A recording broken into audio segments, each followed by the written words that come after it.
Salut, c'est Trado, je suis content de vous retrouver pour la mise à jour des zones d'accumulation rationnelle. Je vous rappelle que ce format s'adresse aux investisseurs de long terme dont l'horizon d'investissement est la retraite ou la transmission. En tout cas, il ne s'agit pas ici de trading, mais de constituer au coût le plus faible votre patrimoine boursier au travers des récessions, des expansions, des latéralisations, bref, dans toutes les conditions de marché. Et ça tombe bien parce que la tendance actuelle est à la décrue, ce qui permet de constituer son capital à vil prix. On commence avec le SP500. Si vous voulez investir pour le long terme sur les 500 plus grandes entreprises américaines, vous pouvez le faire avec un ETF SP500 et on voit que la zone de support intermédiaire ici des 40, 10, 39, 20 qui était notre zone d'accumulation rationnelle la plus récente fait son petit effet. Attention, je ne suis absolument pas en train de dire que la correction est terminée, je dirais même que j'ai des doutes qu'elle le soit, mais cela ne change rien à la méthode qui consiste à accumuler systématiquement sur tous les supports bien choisis. Et donc ce support a fait l'objet d'une accumulation, comme le suivant fera également l'objet d'une accumulation et encore les suivants. L'idée encore une fois, et je le répète une fois pour toutes, c'est d'accumuler dans des petites quantités régulièrement pour toujours avoir les moyens d'investir progressivement, ne pas se retrouver perché alors que les marchés descendent, mais au contraire tirer parti des évolutions baissières. Et donc pour l'instant ce rebond qui est fort bienvenu n'est absolument pas le gage que la correction soit terminée. Si vous n'avez pas encore investi sur cette zone, et bien tout retour dans le support intermédiaire sur les zones d'accumulation rationnelle, on l'a dit, et également les zones suivantes.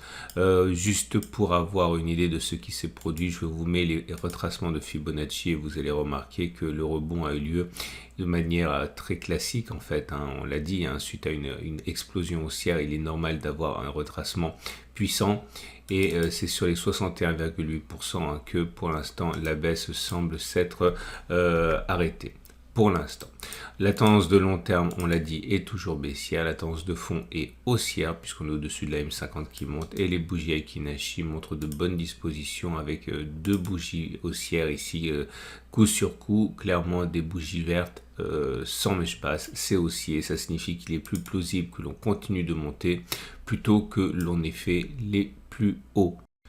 Et si vous voulez à présent investir avec un ETF dans les entreprises technologiques américaines les plus performantes, vous pouvez le faire avec un tracker Nasdaq et regardez, le schéma est assez similaire, quoique avec un peu de retard à l'allumage, on a rebondi sur le support journalier des 12,220, 12,140.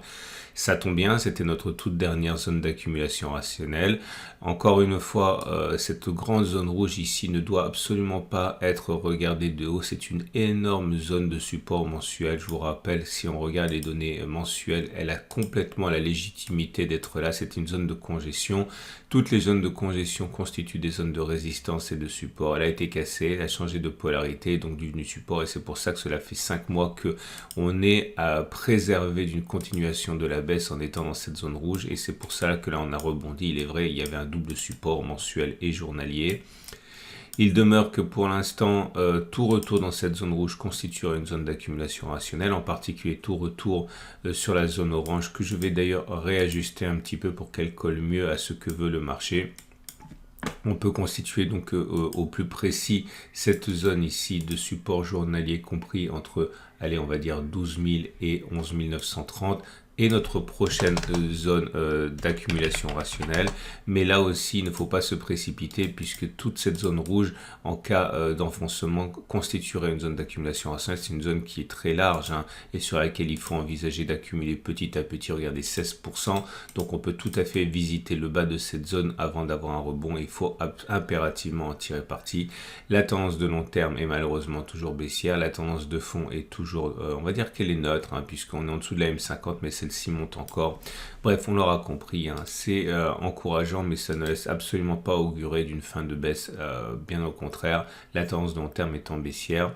Les bougies Aiki-Nashi, là aussi, matérialisent la pression haussière qui se met en place avec une première bougie verte sans mèche basse. Autrement dit, il est plus plausible que l'on continue de monter que l'inverse.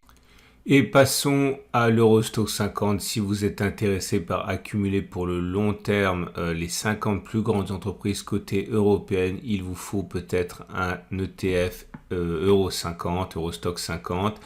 Là aussi, le schéma est le même. On était sur une énorme zone d'accumulation rationnelle, un support intermédiaire qui a parfaitement fonctionné. Depuis les plus bas, le rebond est convaincant puisque, eh bien, au tout début du mois, on était, eh bien, oui, plus de 4% plus bas. On a progressé de 4,5% depuis une semaine environ. Insuffisant pour passer en tendance de long terme haussière ou en tendance de fond haussière. Bien au contraire, nous sommes sous la M200 et sous la M50, donc c'est toujours baissier.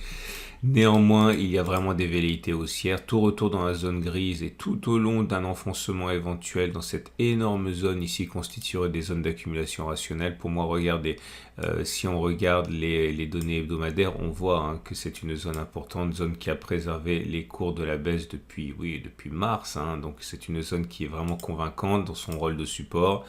À noter également pour l'instant que les bougies Aiki-Nashi montrent bien la réémission de l'Eurostoxx 50 avec une première bougie verte sans mèche basse. C'est une bougie haussière qui montre qu'il est plus plausible que l'on continue de monter plutôt que l'on ait fait les plus bas. Et avant d'aller plus avant, je vous rappelle que si vous êtes séduit par l'idée d'investir progressivement sur des trackers ETF, eh bien vous pouvez le faire avec mon partenaire Trade Republic. C'est allemand, c'est solide, c'est 1 million de clients, c'est 6 milliards d'actifs sous gestion, c'est régulé par la BaFin, supposé encore plus sévère que l'AMF. Bref, c'est un partenaire de choix si vous voulez investir petit à petit. Et puis le meilleur pour la fin, non seulement le choix est colossal, mais vous pouvez payer jusqu'à 1 euro, que dis-je, 0 euro dans le cadre des investissements programmés par transaction. Et si vous investissez progressivement, eh bien ça fait toute la différence de performance sur le long terme. Donc je répète, c'est un partenaire. Vous avez un lien en dessous de la vidéo pour ouvrir un compte ou du moins pour en savoir davantage sur ce courtier qui, encore une fois, est celui que je recommande pour ma stratégie.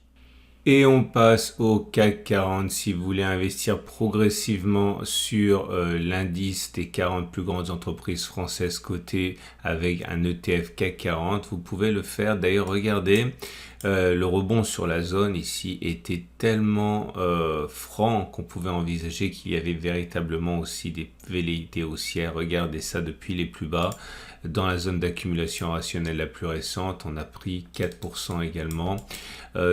Encore une fois, aucune raison de penser que la consolidation soit terminée. La tendance de long terme est toujours baissière au regard de la M200 qui descend.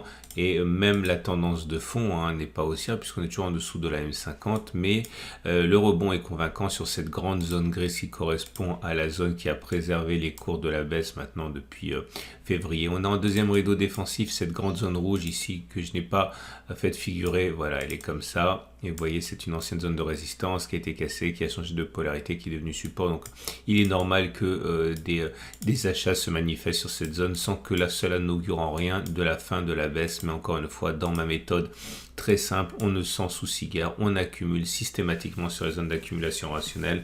Et attention, si on revient sur cette zone grise, il faudra se méfier d'un achat compulsif en une fois. Non, bien au contraire, il faut garder de quoi investir encore si on s'enfonce dans cette zone grise. Et même dans les suivantes, cette zone fait quand même 5,5%. Il faut être capable d'en tirer parti pour le long terme. Les bougies Aiki-Nashi là aussi montrent que c'est plutôt encourageant avec une première bougie verte sans mèche basse, militant pour une continuation de la hausse. Et si maintenant vous voulez vous tourner vers les valeurs supposées d'avenir, les marchés émergents, eh bien un tracker sur les émergents peut vous permettre d'investir avec une seule action sur les entreprises les plus prometteuses des pays émergents. Attention, on est en données hebdomadaires, je vais simplement vous montrer comme cette zone grise ici semble avoir été cassée, mais elle ne l'a jamais été en clôture, c'est-à-dire qu'en semaine on passe en dessous, mais en clôture elle est préservée. C'est un signe de rachat important. Je reviens sur les données journalières et comme vous pouvez le voir là aussi, hein, c'est encourageant. Depuis les plus bas qui ont été inscrits il y a 3 séances, la progression s'établit à 2,7%. Attention, ce sont des indices qui sont faibles, hein. La tendance de long terme est toujours baissière, la tendance de fond est baissière également, mais dans une stratégie d'accumulation rationnelle, on s'en soucie guère, on accumule petit à petit, progressivement dans cette zone, et vous voyez, hein, pour l'instant, c'est un pari qui tient. Si la zone cassait, eh bien, il y aurait d'autres zones d'accumulation rationnelle dans lesquelles il faudrait investir petit à petit, mais pour l'instant, cela tient. Les bougies Aiki-Nashi indiquent que pour l'instant, c'est timide, hein. Encore une fois, hein, il n'y a pas de vrai rebond technique, pas de vraie tendance haussière. La bougie verte, certes, mais avec une mèche haute et une mèche basse, ce qui montre que ce n'est plus baissier, mais en tout cas, c'est pas encore haussier.